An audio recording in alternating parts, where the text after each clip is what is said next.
bravo. Say what? That's smoke. Y'all know how it go in a private area. Y'all watching BWFMEDIA. My name is LilWoadyMann. They call me Rock from New Orleans, Louisiana. And you are now watching BWF. From the 5th Ward to building community. In New Orleans, resilience is often born from struggle. LilWoadyMann grew up in the 5th Ward, raised by his mother, grandmother, and uncle. As the youngest in the family, he experienced challenges early in life that eventually led to decades behind bars. After spending a total of 27 years incarcerated, he returned home to rebuild his life. What started as a small gathering in the backyard of an old church on Sheffrontour Highway would grow into a place where people gather for music, fresh food, and community. Take us back to the 5th Ward. What was life like growing up there? Life was beautiful in the neighborhood I came up in. We love it. When I was growing up with a lot of people, friends, buddies, girls, we all was one community. We lived like a village. Yeah. It was wonderful back then. Everybody's grandmother had to be respected. Everybody's grandmother could whip you. You know, you walking down the street and you curse way 3 blocks down, you get slapped right there, and they turn you around, and when you get home, you get dealt with. And that's how it was, you know, and we made sure everybody eat. Everybody was able to eat. Holidays, didn't matter what. Everybody always had food. We always was happy. We didn't have a lot, but we was happy for what we did have, and we were very thankful for what we had. That's right. That's how my neighborhood always was. It was small, but we was close. You know, because we didn't have it like a lot of neighborhoods. They have, you know, that side versus that side. Right. The dude from off that side, no, our neighborhood was one. We used to go to the park. They used to have 100 kids on the park at one time. And if something happened, all 100 were gonna rise to the occasion. Right. You know, that's how it was with us. Anybody growing up or anywhere close, they know that's how we was. That's how y'all That was a good day, man. Yeah. That was a good day. Yeah, and you know, right now we still have that's why we have what they call the 5th Ward reunion. We do it every year. This year will be our 10th year in a row. You understand? When is that? It's the 3rd Saturday of every October. Okay. Okay. This will be the 10th year in a row. 10. Yeah. We've been doing it for 10 years. Okay. And we don't miss. No. And it represents family, neighbors, Family. and community. That's People right. who haven't seen each other in 50 years, 30 years, 27 years. Yeah.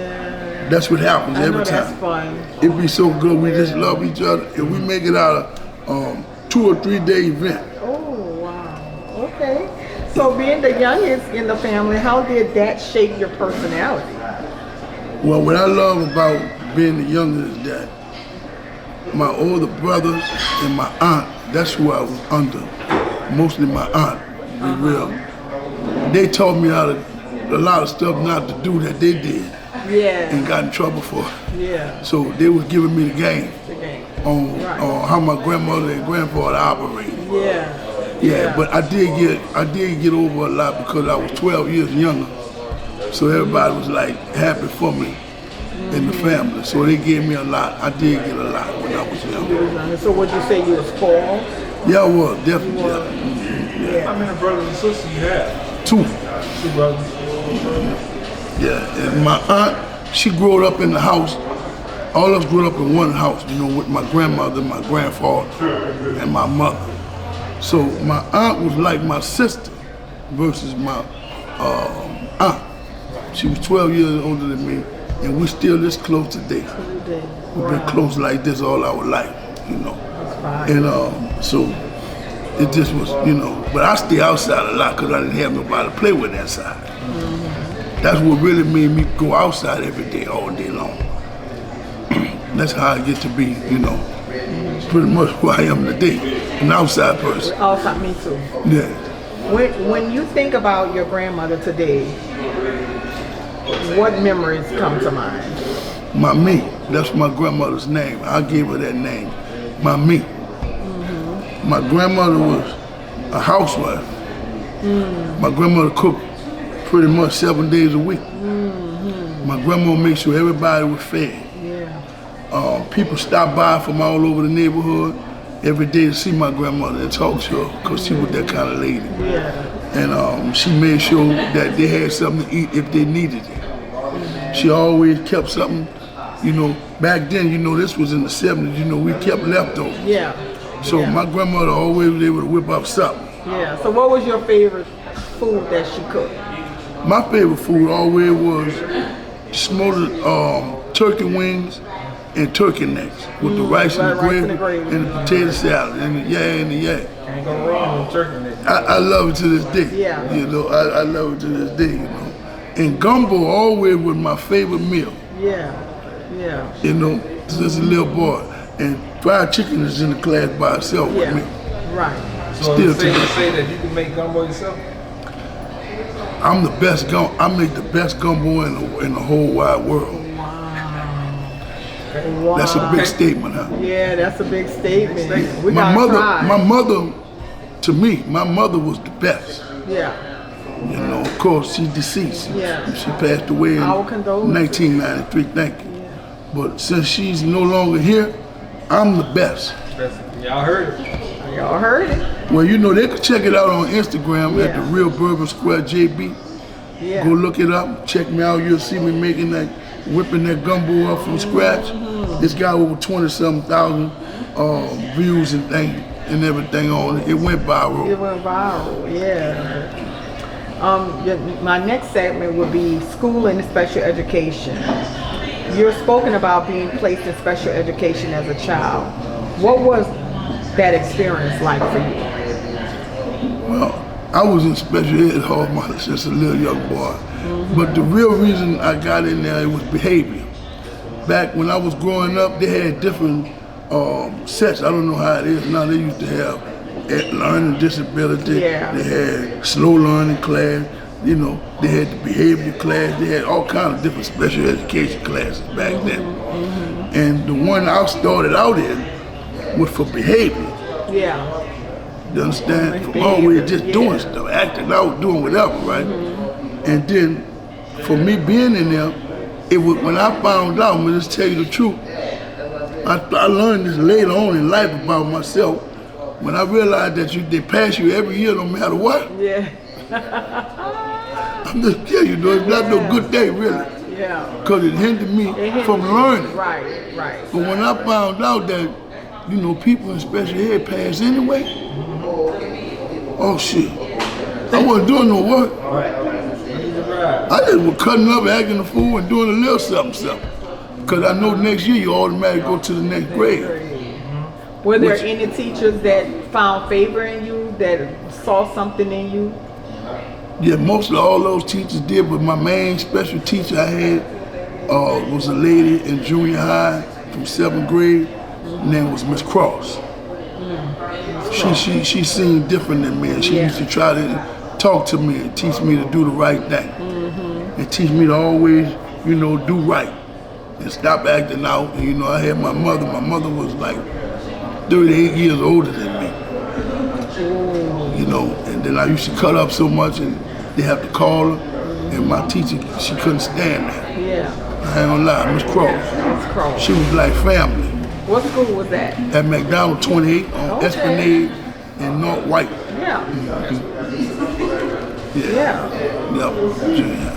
Most of the people from my neighborhood, we start off at McDonald 31. It's in our neighborhood. And then we shoot to McDonald 28, which right at the end. And after that, we cross Broad. We go to John McDonald. And then the rest of us go down the street to Clark. That's right. That's pretty much our little whole neighborhood. You know. Some go to Bell, some do go to, but not many. My next segment is called Life Changing at 15. Around the age of 15, your life started moving in a different direction. What was happening around that time with you? Like, what was going on? Well, it's just that, like, some of this stuff I'm telling you is from my own study learning later on in life. Right. But when I studied my past, you know, from a cell, I realized that I wanted to be a bad guy. In life, I realized, you know, I wrote which is called an aphorism. I wrote an aphorism about an amusement park. And I know when we was young, we used to always go to what they call Pontchartrain Beach That's right. in New Orleans, Louisiana. Yep. And we used to go deep. You had about 15 deep, 18, used to be deep. Mostly every Easter Sunday, everybody in New Orleans, from all neighborhoods, all wards, all projects, gonna go to that beach. Yeah. That's So right. it's best you go deep. I'm just telling you. Yeah. Okay? So we used to always go to Pontchartrain Beach deep. But I noticed, like I said, I didn't realize it then, but I realized later on in life, when we get through the gate, when you first walk through the gate, they had the bumper cars, they had the zipper, that was the most scariest ride in the beach. Yeah. And on this side over here, they had the log ride. And then you go on and go on. And every time we bust through that gate, you get a little thing around your hand.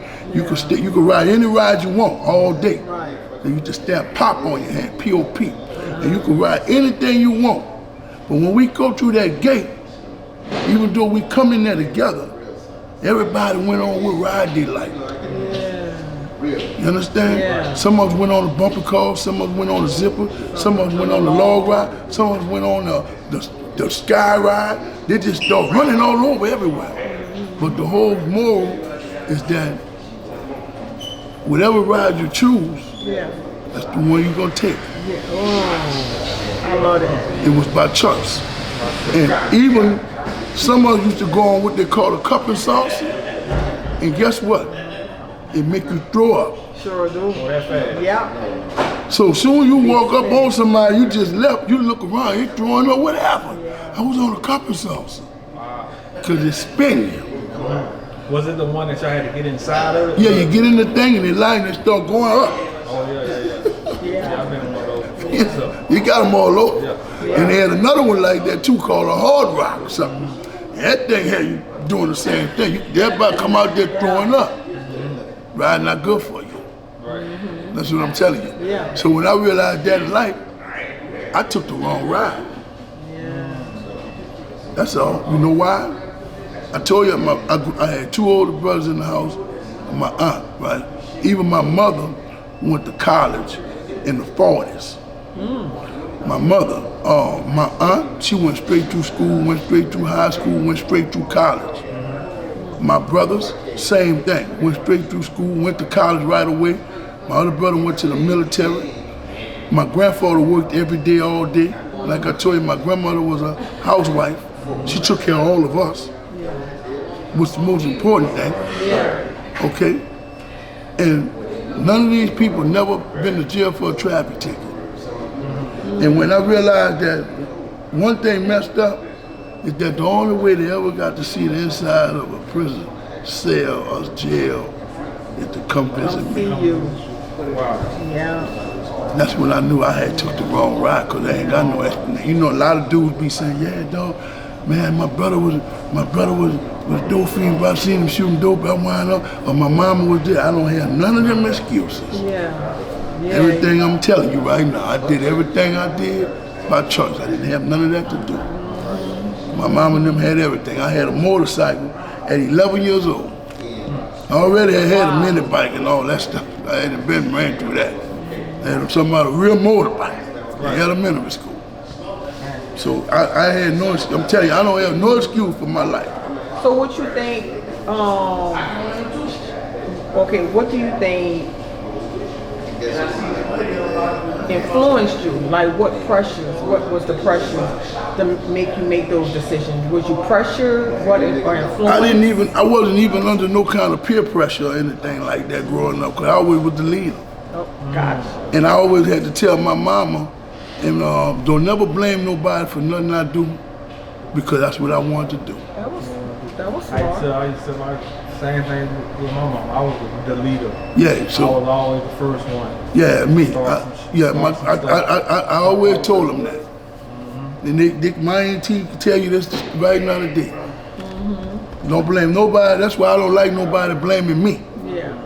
Right. Because if I do it, that don't mean you have to do You it. gotta do it. Because right now they got people I done seen, they shoot dope, they smoke cigarettes, they drink. I don't smoke cigarettes, I don't drink, I don't shoot no dope, I don't smoke no dope, I don't snort no dope. I don't care how many people do it around me, I don't care what they do. Yeah.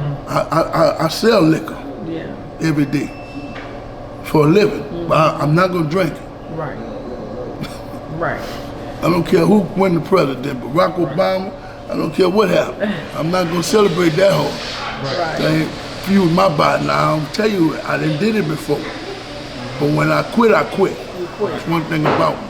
I smoked cigarettes before, all that. I've been through everything now. Don't think I ain't never did. I ain't no square Yeah. on nothing. I know how everything feels. Yeah, but you lived and you learned. You know better. I'm about elevating my mind and myself at all times. Yeah. I'm a self-educated man, so I always try to enhance and improve myself. What would you tell to your 15-year-old self now? What I would tell my 15-year-old self now is to follow the blueprint that you had right in front of you. Don't veer off because you already had it.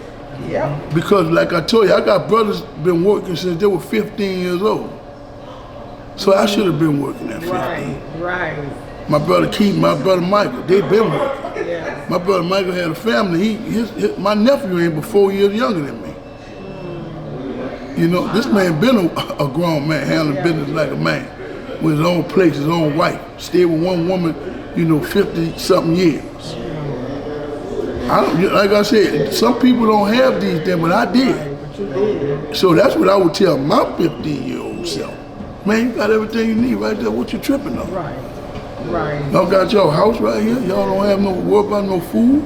Y'all got lights. Y'all got water. Bro, just going on, do the right thing. Do you remember the moment when you realized how long you might be incarcerated? The moment I realized about how long I might be. Yeah, like when you got to sentence. Yeah. And you realized you had to go sit down for a while. Well, the only time that really, believe it or not, it got me like that, it was my first time getting sentenced, and it still haunts me to this day because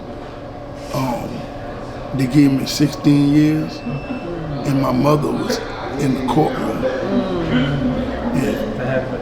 It tore her up, and all I can remember to this day is when you turn around and you gotta look back at your mama, and that was a breaking point and a stronger point for me in my life, because once I realized that I could leave her because I had to, because soon as you do that, the people all got sense enough, they done seen this so much, they automatically grab you.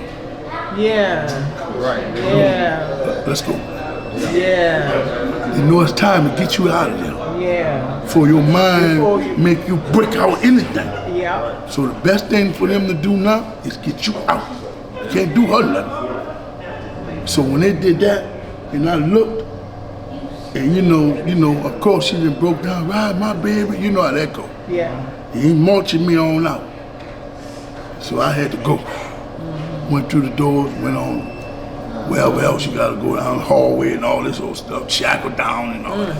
So, and then that was my journey. How old were you? I was 17. And this is the what I just asked you, the question I asked you about incarceration. This is confronting, the segment about confronting incarceration. Like when you got there, what was going through your mind? Well, when I first got there, I knew I had went there kind of like home, some humbuggy stuff. So my first thing on my mind is that I'm gonna have to do something myself. Yeah. Because in my era that I went, they were still doing a lot of raping. And that back then they did, yeah. There was. So I'm just saying, they like that now, but yeah. they didn't have like they used to call a free man. That's the deputy and stuff. Yeah. Well, when I went back there and they locked the door, you don't see him no more till count time or chow. Yeah. When they bring food, you see him then, he put that back in, he gone again. Because it was 4 things, he got to run all 4 of them. Right. So ain't nobody watching, had no cameras. Right.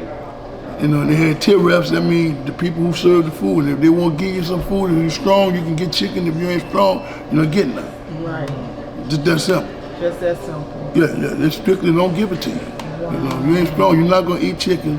So what you gonna eat? You're going to eat whatever else they might have on there, some mashed potatoes or something, but you're not going to get no chicken. And when you say when you're strong, what do you mean? That means you'll fight for yourself. I know what you mean. Do whatever you have to do. Yeah. Scratch, bite, kick, whatever. Yeah. Yeah, because, you know, it was real. And when I got to prison, I had a dude with me from out of 17 Wall. He had already been in my head because he had been there telling me. He said, Big Rock, you're going to have to do something spectacular. I'll never forget these words this dude used to tell me. So I said, I used to be ready, you know, because I'm young. Yeah. And another thing, by me being from a small neighborhood, I had a complex. I had a big old complex because a lot of people didn't know my neighborhood.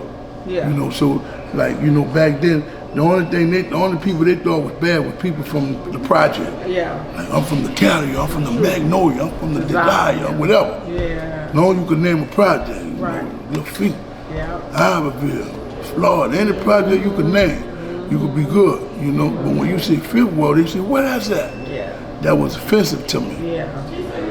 you know? Yeah. Because, you know, where you from, you tell everybody know about you. About you. Until Yeah. you wind up, I realized nobody really know us. So I said, I'm going to put us on the map. Yeah. And So did you have to click up with someone to like a gang in there while you were in there? Or no, y'all- it's not gang affiliated in Louisiana. Right. Back then, especially. No, this was in the 80s. We're in 1984. So no, it wasn't gang affiliated. But you know, they had homeboys, like when you get to prison, it's your homeboys. You know, so everybody from New Orleans type. Yeah. Then you got Baton Rouge dudes, you know, Lafayette dudes, Shreveport dudes. Yeah, that's what I They mean. go like that, which is the same thing, but it's just, they don't call it gang. But Yeah. but it wasn't that, like I say, I had an uncle there already. He gave me some knowledge, some stuff. And How long he was in there? he had been there since, he'd been going to prison since the 50s. Yeah, he had been going to prison since the 50s, so he knew the whole thing. He used to give me the game every day, you know. And so I was just ready to do something spectacular. I was just ready to do something like he showed me, like the dude told me. Right. Because I figured then that's what I have to do, that's what I'm going to do, you know.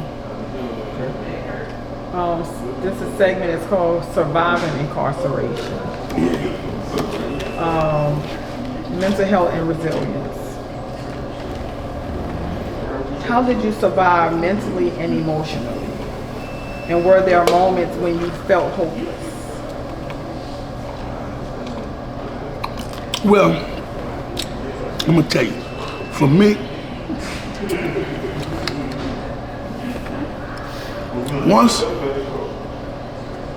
once I got past the physical fear of nothing happening to me, Right. see, That's because what I that's heard. a whole nother situation. Yeah. So I'm just letting you know, you Yeah. know, so, you know, when you gotta keep worrying about that, somebody trying to make you out a girl all day, you can't be thinking about no reading, writing, nothing else. You gotta be thinking about surviving. So when you get past that stage, then you can start focusing on yourself, trying to better yourself. Right. Now what made it easier for me is that I had heart, I handled my business, you know, whenever the head came down, if I had to, I would have did whatever I had to do. I already had that locked in my head. But my family, by that being my first time in prison, my family already had it made it up in their mind, we gotta take care. Yeah. Oh, Okay? So commissary is a major thing. You gotta go Right. to commissary. Cause they, you know, people use anything on you. Yeah. You know what I'm saying? Yeah. You like cigarettes, they might put a pack of cigarettes on your bed. So yeah, it was real. Yeah, you take that. You understand what I mean? Yeah. But my family made sure I had money in my account. Yeah. They made sure I had jeans, you could get all that from home. You could get shoes. Back then, You could just get it straight from home. Your own stuff. Yeah, so my mother and my aunt for sure, you know, and my brother and them, they made sure I never ever missed commissary, knock on wood. As long as I was incarcerated, I never missed the commissary. You was blessed. In all the years I ever spent, I never missed commissary one time. Not because of lack of funds. I might have missed it was by choice, or either I had canteen restrictions. But I always had my family's support, and that helps you mentally. So basically, you answered my next question because I was going to ask what helped protect your mind and your spirit during your journey. So that's your family My and family. support. Yeah, I always had it. Always able to see. It's a big thing, like the phone, be out on the wall. Yeah. It's a thing when you could go pick that phone up and you know on the other end they're going to press that button. See, that's why I always answer the phone. Yeah, you got to hustle I up a always three-way. answer. You got to be trying to get some money. But I tell you, old lady, call my mama. Yeah. Say, but tell Trust her. me, we do it all the time. Yeah, Our prison phone bills, you want to hear how much? Yeah, $3,000. yeah, that's what I'm saying. I already know how it go. Like, guys calling, And then shame, these 3 ways. everything. Yeah, I never had that, thank God, you know, not thank God. I never was one of them dudes that needed 3 ways. Yeah. My aunt and my best friend that just left out of here, you know, he came a man, he got his own house. I always had his phone number, I was always able to call him. I still know his phone number by heart. That brother that just left. Yeah, with the red shirt on. And his wife will press button. If his daughter answers, they're gonna accept it. You know, and my aunt, she gonna press it. And my brother, he gonna press it. His wife gonna press it. So I still know all them phone numbers by heart right now today. And when did you realize, or have you realized, you was even blessed in your mess? Yeah. Well, like I say, at that time you take everything for granted. Right. Until you start learning more about God and learning that, you know, it's not mandatory for you to have this because all these people don't have. Yeah. And I've even started living off the land, they call it, Yeah. just to prove I can do it. Yeah. Because when I realized, man, I'm living like this and I'm talking like this, but at the end of the day, I said, nigga, you know your mama out there. You know you got your auntie, nigga, you know that, you know. So some of these dudes come up here, they really gotta live off the land for real. They do. And they do. That's the key, that they really do. They really do. And they wind up being dudes who you be asking for stuff. Yeah. Dudes who don't never use the phone. Yeah. But you still one, you always on the phone, but you always like this man. Yeah. So I had to practice on how to survive in prison, what they call off the lane. Okay? And I used to go a long time without calling to the point where my family had to call up there for me Yeah. and tell me to call home. Yeah. But they didn't know I was rehab. I was making sure that I'm able to handle myself in this place if I had to. You know, we got to do that out here too. You got to be like that out here, you know? I am like that. That's how I am. Be like that. Right now, I have a lot of people help me through everything I've been through, but I always think like I'm all I got, even though I know I'm not. Right. But I don't want to practice that I have people. I want to act like I got to beat them. Like they told me today, why you coming out here? My pressure up right now. You know, you don't have to be. I say, yeah, I got to go. I'm going to go anyway. We're going to talk about 2 herbs that you could take to get that pressure down. You'll never have to be on blood Well, I pressure need pills. pressure, but that's I'm my talking problem. to you. I don't want to take that stuff they give out. It's herbs. No, I know, that's Yeah. what I'm telling you. I'll take that. Yeah. I'm trying to find a natural solution. I'm a herbalist. Yeah, I'm trying to find a natural solution, you know, And so you're going to love it. that's one gonna of have my dilemmas with the high blood. My aunt keeps telling me now, go get your medicine. I don't want that stuff. You know, if you take potassium, potassium is a natural, it's for blood pressure. That's why you go to the doctor, they don't want you to take potassium because they don't get paid off it because they get paid off. Pharmaceutical. Yeah. They want to get you. Yeah, that's a whole nother story. I'm already know it. Yeah. So, re-entering the world, your transition back into society. After being away for so long, what surprised you most about the world when you returned? What was your biggest struggle the first year of your freedom? Well, watch this though now. Now, you gotta keep this in mind. I'd have been to prison several times. Right. Yeah. This is a long I did 27 total. Total. years. Yeah. Right. And every time I came back, I pretty much tried the same thing a different way, which was insanity. Insanity. That's what they call insanity. So, you know, my aunt Diane is one of the people that helped me realize that no matter how you try it, it ain't gonna work. Cause I always came out here and tried to do the same thing, just like I said, thinking I'm gonna start coming outside at night. You know, all this kind of stuff go through your head. Yeah, I'm gonna start riding a bike. I'm just telling you, I've been through. That's what I do. Come tell me stuff. I be lifting to and saying myself, boy. I tried all that shit. You know, well, yeah, I'm gonna get somebody else to drive. I ain't gonna drive. I'm gonna back my car down the street. I'm gonna start, man. I'm telling you, man. Dog, ain't none of that shit gonna work. They gotta try all them motherfuckers. Set that cell. Because they already own it. Well, the devil work on yourself, think about all kind of crazy shit. But you know what, bro? You should start putting everything in your auntie mailbox. Cause everybody know your auntie and they know she don't mess with nothing. Actually, let you get her key, bro. And you go, and you be like, yeah, that was. And you be locked back up in 3 days. Right back in the same. Right back in the Man, I've tried all that stuff, man. Man, I've tried all them tricks, man.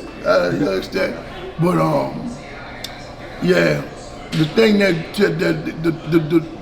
the most shocking thing to me was when I left, they didn't have crack. When I came back, everybody was on crack. Everybody was selling it or smoking it. Every neighborhood. So they had a lot of people that we used to call Mr. Jones, Mr. Luke, and Miss Wanda. Yeah. It was crackheads. Damn. That's the main thing blew me away. Okay? And you like to smoke cigarettes.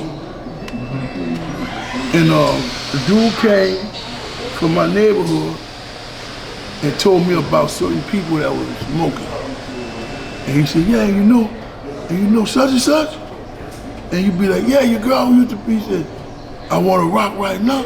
I said, I want to rock right now, what that mean? She was strawberry, raspberry, she'll do anything. Yeah. I said, strawberry. He said, man, what that is? So they were telling me stuff. I've been locked up for 9 years. And then he come back, yeah, do you remember your boy? Who used to be, you know, he named a name. And he named a dude from my neighborhood who, back then, it was your set of hands, they used to call it. You could take you anywhere in the city. You don't need no gun or nothing. All you had to do had these. You can go anywhere. Yeah. And when he called certain dude's name, they said, he go to the store for anybody. I said, wait, what you mean, you know? I said, yeah, man, they send him to the store all day long. So I said, what? I said, man, that shit serious too much, you know? I said, man, that crack real. So I went back to my cell and got them cigarettes. I said, boy, this is crack. Right. Because see where I was at, that was what they was doing for them cigarettes. The same shit he was saying they were doing out there. Yeah. For that crack. I said, man, that's what this is here. That is. I said, boy, I gotta quit these motherfuckers. I said, cause if I don't quit these motherfuckers, I'm gonna be smoking crack. Yeah. Right. Right. So I quit. And I ain't never smoked enough. So, cause I sure wasn't about to take no chance on paying no nigga going no store. Right. Exactly. Not no me. You know? And like I said, when I went out there, I seen that stuff with my own eyes. Everything he said. Even worse. Even worse. Yeah. Even worse. It was ridiculous, man. It scared me to death. It scared me to death, man. But yeah, that was the most shocking thing, and that everybody had turned into a criminal. Yeah.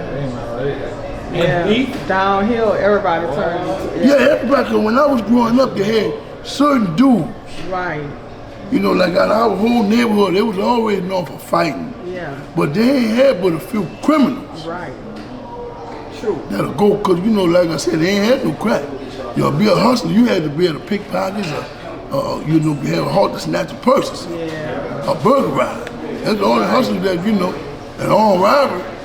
But, you know, when I came back, all them little dudes had rocks. And I made a vow that if I do sell crack or something, I never sell it to none of these dudes I grew up under or grew up with. Yeah.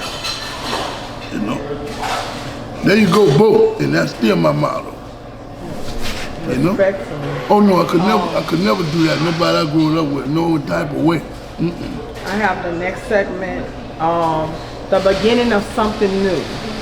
Right. The early stages of your business. After returning home, you began creating a place where people could gather for music and food. How did that idea begin? Wait, I didn't catch that. After returning home, you began creating a place where people could gather for music and food. How did that idea begin? Oh, that came about. We had a little, my cousin had a little church area. It was a university or whatever. It was a whole little compound, okay, on Shepherd to a house, 8801 Shepherd. Okay, and he asked me did I want to open up the little cafeteria part of it as a restaurant. All right. So I said, oh yeah, I was married at the time to a lady, and I told her, I'm gonna get that for her.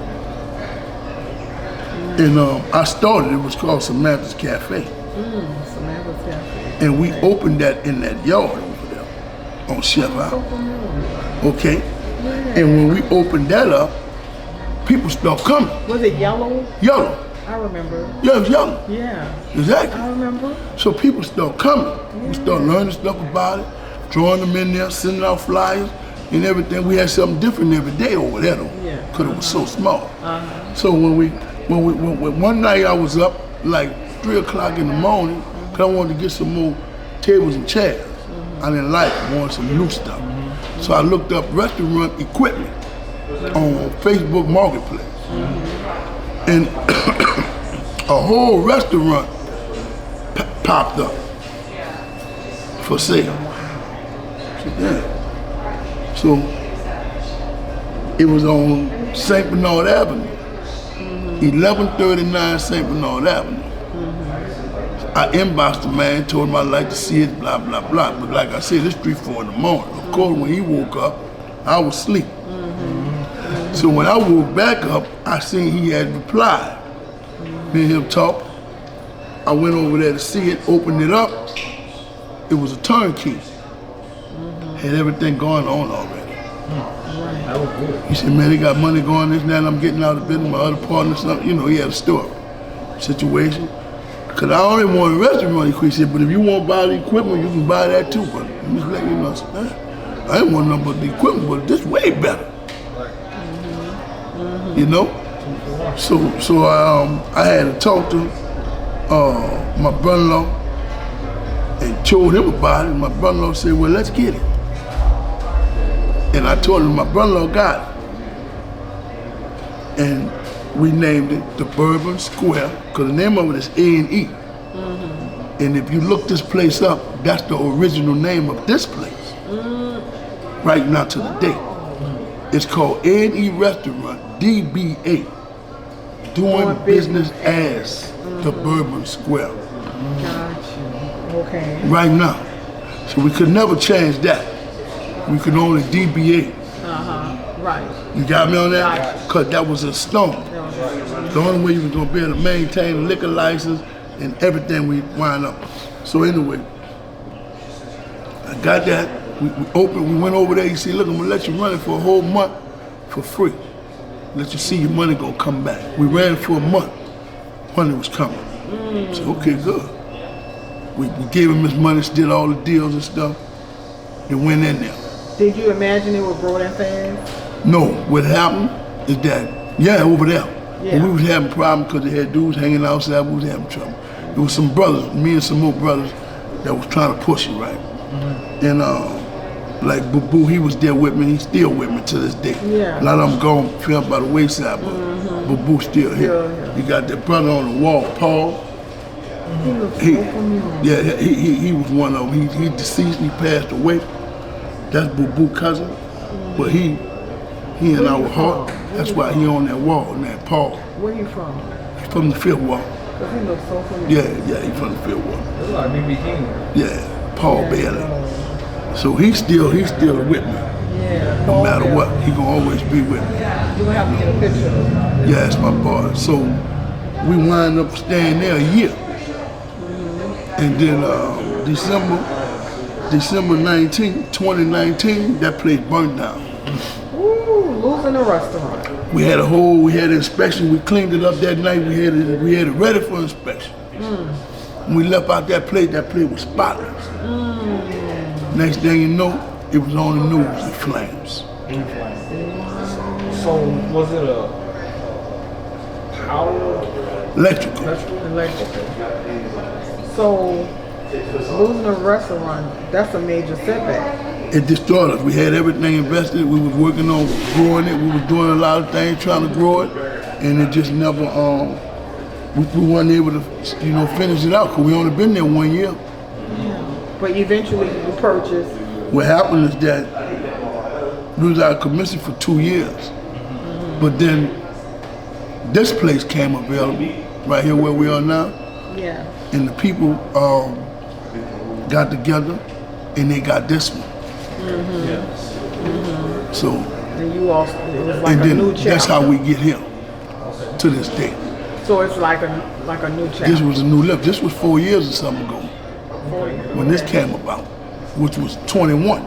The fire happened in 2019. 2 years later, this came out. This was empty. Didn't have nothing in here. So after the fire, the journey eventually led to Bourbon Square Jazz Bar restaurant. Yeah, you see, we changed it from restaurant to bar, right? Over there was a restaurant. Right. You got me? If you look at the sign's still around there. It said Bourbon Square Restaurant and Cafe. Right. You got me? Yeah. So then when we came here, they said they're gonna turn it into a bar instead of a restaurant for some reason, and they did. That eliminated kids. Right. All right? So, like I said, they didn't try everything that's been tried over here to make this place work. You understand? Keep trying something. When you're an entrepreneur and you got to make your own business, you got to keep on thinking. Keep on thinking. You have a lot of sleepless nights. You got to keep thinking a better way to make more money. Yes. Yeah. Yeah. This is a 7-day-a-week job. You understand? See, like kids coming in here. You understand? So 9 months ago, we decided to turn it into a restaurant because we realized that one of the things that was hindering us is that kids couldn't come in. Right. Yeah. So we had to make it kid, family friendly. We filed paperwork necessarily, and here we are. Here we are. Now you got kids coming in, eating. The only thing the kids can't do is go to that bar. But let me tell you, I heard about the cooking. I've tried the cooking. The food is off the chain, and y'all cook from scratch. Well, So one what's thing, your food philosophy? our motto here for food philosophy is always do something different. Never cook nothing the same. Yeah. Even if you get a recipe, change that. Okay? Why is that? Because this my philosophy and motto of food. Just like y'all had the crab cakes. They got crab cakes. You look up on their phone and say crab cakes, and they're gonna have 30 restaurants with crab cakes. And they're frozen. But the thing about it, in order for me to Lord, see, I be thinking like the airport that's in Kenner. So for to leave the Kenner area, you gotta go through Metairie, Mid-City, all them areas. And then you're coming from the West Bay. You gotta go through all them different areas. Tarrytown, Gretna, all that, Harvey, all them different areas. to come land here. So in order for me to get you to do that, I gotta have what? Something special.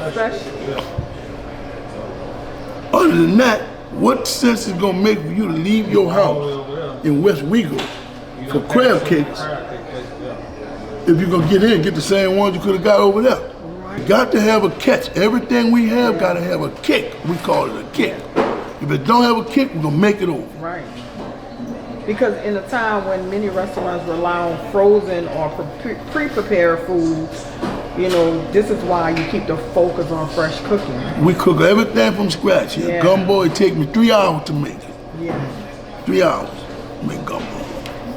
Did the way your grandmother and mother prepare food, did that influence you? I'm sure it did. Yeah, but I taught myself how to cook all praise due to God. Actually, this is a true story. I taught myself how to cook gumbo in a cell over a toilet. I've talked to some people who A toilet. make candy. You know, they make food. I didn't make candy and everything. I know everything. I didn't drain all the water out, get the little sterno, and use the toilet at the top of the stove. Take the pan the people give you, and I cook gumbo on it for Thanksgiving. They gave us the guys had it and work in the infirmary. They call them Yanks. Yank means trustee. Yeah. They brought me a little thing with the stuff in it from out the infirmary. It burned like sternum. So I took a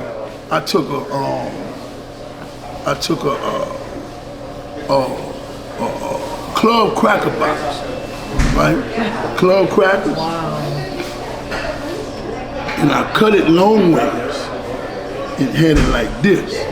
Then I put aluminum foil in it, laced it, and brought it like this, and brought the foil down. Made the foil about this long with a ball at the bottom of the foil. So the little cup had a lip on it. The lip be about like this at the top. So when you drain all the water, all you gotta do is drain it with a towel. You just keep wringing it out, drain it. You stick the end of that foil into that hole. No, you don't need no water. Ain't no water going. All the water gone. That's how you get it to sit up level. So it be sitting up long way, right on top, right at the edge of the toilet. Yeah. And light it. Boom. And that's your stove. You know, yeah, see, so when you got, so it's just the stove, it's just the toilet right here. All you need that thing to do is stop right there. Yeah. And the fire gonna come up to the pot. To the pot. Right, so you put all your little stuff to start the fire in that aluminum foil. Yeah, that liquid stuff that you used to get from the infirmary. And it burned blue like the sterno at a wet. Yeah. And it, so it's gonna keep burning. Yeah. See? Okay, You understand? So it stays heated once you light it. It's gonna stay. Or it don't go out. Don't go out until you put it out. And you can pour more in it anyway. Wow. You can pour, however much.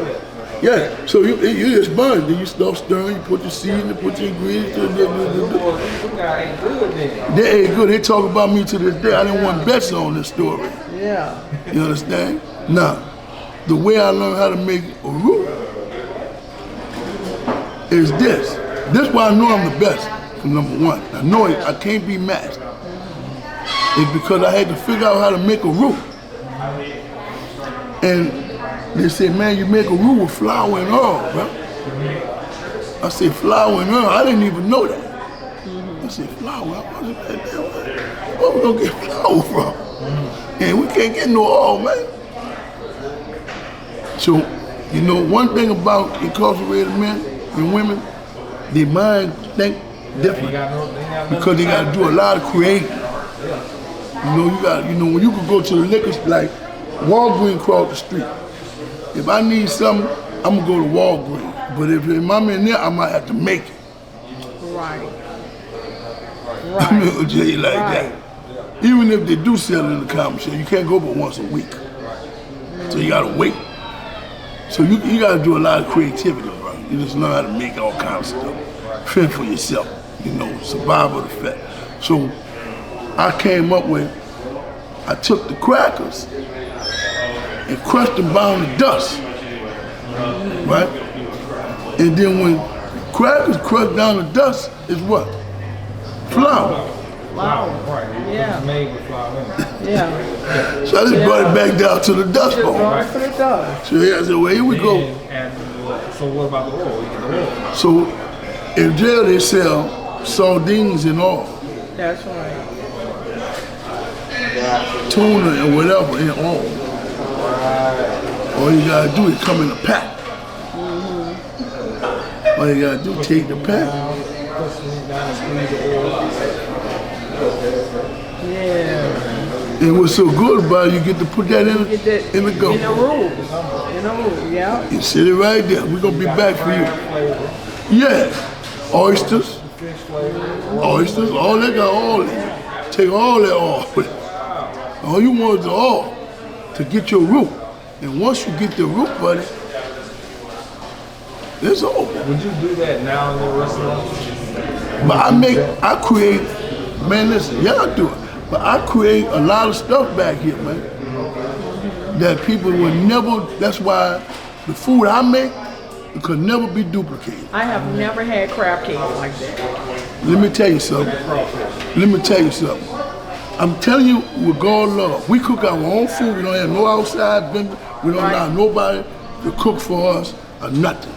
You know, people tell us, one day I'm gonna make you something. We pay that no mind because you can't make nothing here. And that's why we do that, because people come here and they work for us, and then they think that they're gonna bring their own recipe. That ain't gonna happen. Right. That's why they get mad when they leave, because they know that you found that recipe here. When you leave, we're gonna keep on doing it. That's why we got it like that. Yeah. We ain't gonna have nobody cook it and leave, and then we be like, hey, but who gonna make the red beans now? Who gonna make the gumbo now? You know who gonna make it? R-O-C-K. I'm gonna make what I've been making. You know, and you got Mia, she make the rest. And boom. You know, and Gina make all our some food here. So let's talk about the $10 daily special. I know it's community accessibility, that's number one, but the $10 daily special has become something people talk about all the time. Yeah. How did that idea come about, and why was it important to keep meals affordable for the community? That's why, because when everything started going haywire with the prices, Yeah. Donald Trump and whoever else the cause of it, I don't know who, all I can tell you is that when I went to the store I go to, the dude told us at the place we go get our food from, a market, he said, we're going up on all the prices. I said, going up? I said, man, already, bro. He said, well, if you want to be in business, you don't have to go up on your prices. So, what we did, we said, well, we ain't gonna go up on our prices. Because if we go up any higher, the people already having problems because everybody clutching money. Right. So when money start getting tight in the country, everybody start feeling it. Right. So the people who normally would come get food, they just didn't have the money. They didn't have the money. So they told me, because you know, you ask them, what's up, dog, where you been at? I said, bro, it's tight, bro, I got, man, shit, man, we got to start trying to make sure we have a little something, bro. Anything might happen. Yeah. And he go to talking about Donald Trump again, man. Yeah. Trump and that man, ain't no telling, man, that man, you know, this. So I said, man, you know what? That's our people. I said, now what we gonna have to do, we gonna have to make it where they can still afford to come here and eat. Yeah. Yeah. Wow. And Mia is the one saying, okay, tell you what, I'm gonna start a daily special, $10. Shout out to Mia. She did that. Yeah. And she said, I'm gonna put it in effect January, first week. And that's what we did. Yeah. And guess what? We've been running that daily special ever since. And the working people, see, that's our target. Yeah. We want to have them somewhere they can come get them a decent meal. And decent shoes. This is why we give out lamb chops, you know, egg rolls. You know, we give out gumbo, Yeah. yaka meat, Yeah. crawfish egg touffee, you know, meatloaf. Crab cake. We give out good food, not just no little bull crap. Yeah, shrimp pasta. Shrimp pasta. We have nice things, lasagna. I know. You know, we be having top meals for $10 here. Yeah. With potato salad, with green peas. Yeah. You can't beat that. You know, yesterday, the meal was putting on one plate. She was putting lamb chops, garlic mashed potatoes, corn, and potato salad. For $10. $10. Why is feeding the homeless so important to you? And when someone who is struggling sits down and eats a good meal, what does that moment feel like to you? Well, I like helping people. Yes. It is a thrill to me to see somebody eat whatever off something that I was able to provide. One of my things I feel like if I'm able to feed somebody or even give them some money, that means two things. God made sure I wasn't hungry or broke. Yes, Lord. You're right about that. So, you know, that's my motto. Yeah. You understand? Yeah. You know, like I told you, my birthday, I feed the homeless for my birthday. That's my gift. Yeah. My gift for my birthday is to feed the homeless people who are not able. Wait, so you fed homeless for your birthday? That's what I do for my birthday. That's my gift. That's the Pisces for you. Everybody gotta have something, a gift. My gift for my day is to be able to feed them. Why is that so important? Because that means, again, that God made sure I wasn't hungry Or broke. or broke. We feed the homeless. That's why And I was love able that. to do that for them. That's a blessing, man. That's a blessing. That's the biggest birthday gift I could ask God for. Right. Coming from like the Anthony Hamilton song said, coming from where I'm from. You understand? Yeah, B. You know? Yeah. Coming from where I'm from. So yeah, feeding the homeless is major to me. Major. So you're doing $10 meals and you're feeding the homeless. Yeah, we always feed the homeless. The other night we went out and we had like 50 plates. And we don't always do it in the broad daylight, and we don't video it all the time. Because we let God see. That's right. So we did it at 1, 2, and 3 in the morning. And we rode around 3 cars. Yeah. And all of us had stuff in all them cars. Yeah. And we barely got out this area. We heard about that. That stuff we done gave all those. They got a lot of people right down here be homeless all night. It be cold. It be right there homeless. I mean, you go in there, you stop right there, you wouldn't know they got 9, 10 of them right there. They come up, you know how they come up out of nowhere. Yeah. So we fed them right here. And turned the corner, went out Claiborne. So we always do it, you know. And anybody come here, you know, I don't just put no sign out there. But I'm telling you that if anybody ever come here and they hungry, and they don't have no money or they short anything, Yeah. everybody here know, Yeah. feed them. Talk to us about this painting right here. Behind This painting here, this was done by J Skyline, Josh. You understand? It's my first cousin. This painting here represents all the people who went through all the agony Yes. during Katrina. It said Hurricane Katrina victims And survive. and survivors. Because not only were they victims, but don't forget, a lot of them survived it. Right. See, even right now, this is a victim and a survivor. Right. That's a victim and a survivor right now because she's still alive. Yeah. She's surviving it. And you see all those ladies up there crying, wiping their eyes. Yeah. They got children in their arms and stuff. Yeah. They're victims, but they also survive. So I want to make sure I put that on there. And survivors. Don't just look at them as no victims. Right. That's the key. You could be a victim, but you can survive. You can survive. Okay? Yeah. These people strong. Yeah.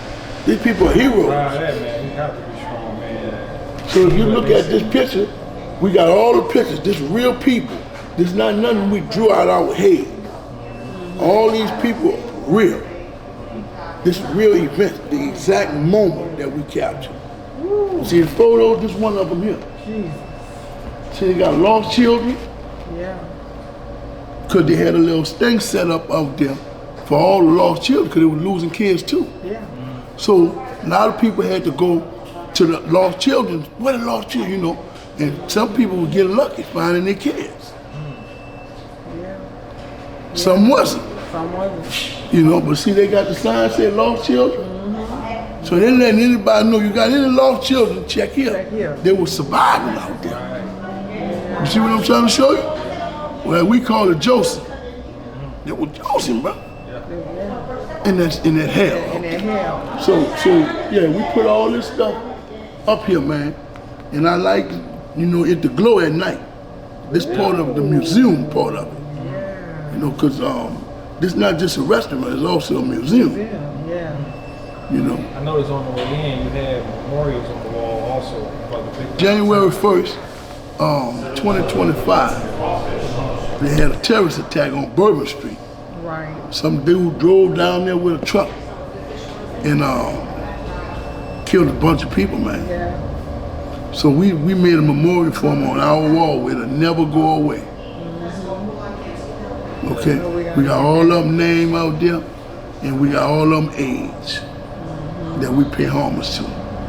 respect. Respect. Yeah, that's respect right there. You understand? I like that. Yeah. So yeah, we got a lot of stuff in this place that a lot of people don't know. And I just want people to know that this 4 years we've been here. We've been through ups and downs with the struggle. We didn't have people go to City Hall. We didn't been through everything with them. We didn't pay all kind of high bills. We didn't have $4,000 light bills. We didn't have $4,000 water bills. We didn't have $4,000 gas bills. Lord. You know, so, you know, we doing that daily special. We want to make money. Don't get it wrong. We're not gonna say, oh, bro, we ain't about no money. Yes, we are. Because we'd be a fool to come to this place every day, pay this high over here, Right. and don't say we don't want to make no money. Right. And then how we gonna pay our bills? Right. But at the end of the day, I like helping people. We like helping people. Yeah. We want to make sure that people have somewhere they could come and chill, sit down, eat, listen to music, watch TV, come on the stage. We got chat. We got karaoke on Thursday night. Grown folk karaoke. Give out $100 cash money for the first place, $50 ball tab for the second place, $25 for third place. Every Thursday night, right here, starting at 7. Yeah, you know. So we want people to come in here and have fun and enjoy themselves, you know. They got VIP, we got a patio in the back if they want to listen to the patio. Yeah, patio. If they want to go back there, they could go chill. You know, we got everything set up. The bathroom, 5 stars. We have restrooms, matter of fact. So you got TVs in too. So We got all, games. so you can't miss a play on that TV. That's 300 inches right there. When that big boy light up, you can see it a block down. That's 300 inches, square inches. You know, so yeah, man. And God been good to us. We come here, God keep on telling people in here, you know, on a constant basis. How y'all doing? So they constantly coming in. Asian people in All types of people from all walks of life. It's not no certain creed, color, dimension. Everybody, you know, family here. When you come here, it's family. You'll be well protected. So message to the next generation, your legacy. What do you want young people growing up in the neighborhoods like the 5th Ward to understand about choices and consequences? And what message do you hope your story sends people who feel defined by their past? The message I want to give to the next generation is that do not conform. It said, be ye transformed by the renewing of mind. Right. Don't conform to the ways of this world that's been the things that's going on. You see people and they carry guns. That don't mean you're supposed to carry. You're not supposed to carry no gun. And always try to get your own. Yeah. Don't steal it. Don't rob nobody. Don't take it. But try to figure out a way you could get your own legally, so it won't be able to be taken away from you. Right. Work and earn it, and pay your taxes. Cause we pay a lot of taxes here. Stuff people don't see. Yeah. Pay taxes, do whatever. Learn how to be an entrepreneur. If you don't get a job, get a trade. Get you a trade. Learn how to be an electrician, learn how to be a plumber. Go get a certification. Yeah. So you can put a demand down when you go apply for a job. Other than that, I'm telling you, like I tell all my kids, learn how to be an entrepreneur, open your own business. Yeah. I like working for self. Yeah. Yeah. Because everybody who ever been there needs somebody to work for them. Yeah. I'm just telling you. Yeah. So, I ain't telling you no, but, they own the business because they don't want to work for somebody. They want to make, a certain amount of money. Now, if you're cool with it, they can work for you, do it. But try to figure out a way, to get your own business. I'm just telling you, I don't care if it's a lemonade stand. Find out a way to get you something going in this life. Legal, where those people won't put them handcuffs on That part. and lock you up. Because once they lock you up, it's hard to get out. It's hard to get out of that mess. system. And then I don't want to keep blaming stuff on people like we always do. Man, them people. No. I'm just telling you. Because I didn't left New Orleans, went and lived in another state, but I brought the New Orleans mentality with me, and guess what? Clink, clink. Yeah. Same kind of handcuff they had in New Orleans. Right. So I'm just letting you know, the only thing changed is when I changed my thinking. God said He's not going to change the condition of man till man first change the condition of his heart. When you change your heart and your thinking, then things going to change for you. Okay? So just remember that. Islam is my way. I don't know what it works for the next man. Islam saved my life. Yeah. Because it taught me how to, not even want to harm a fly. I never seen nothing that make you don't want to harm a fly before. They teach you that you don't always have to crush him. Sometimes you can just shush him away. Yeah.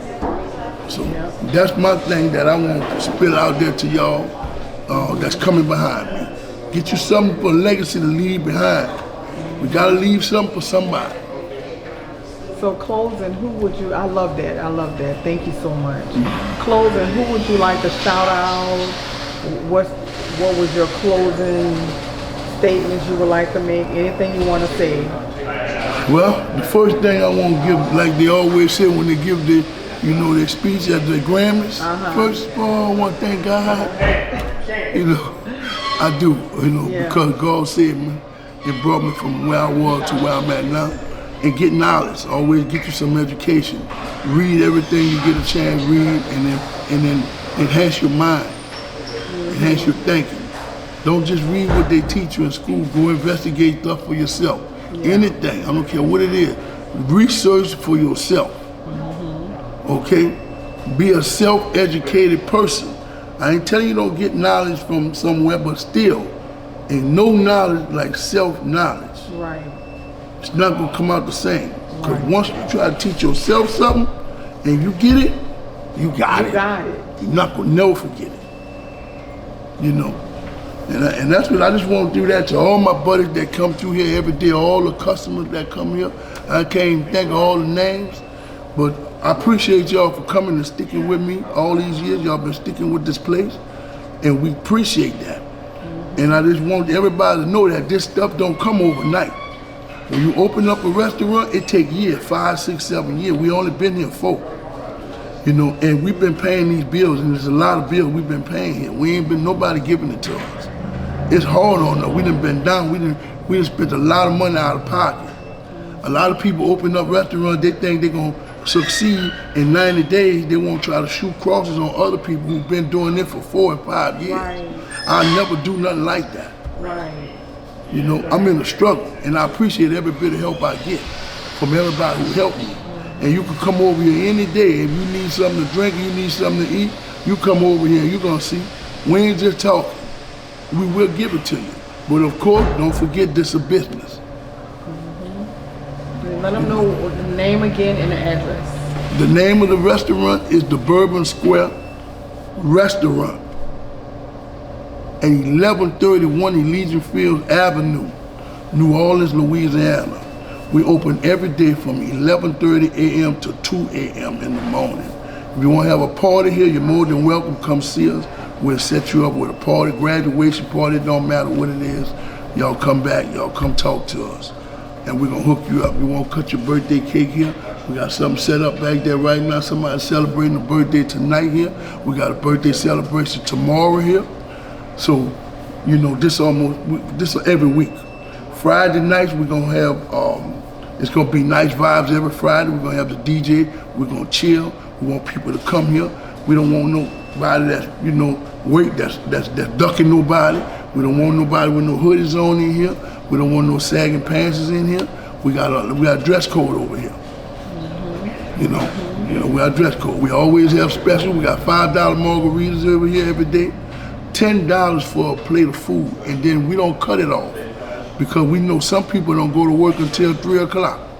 Some people can't take their lunch break at 12. Some people need to come when they get off. So we just pushed it all day. So you got to come. You can come here any time of the day and get you a $10 special. I don't care what it is. If it's lamb, steak, shrimp, please come check us out.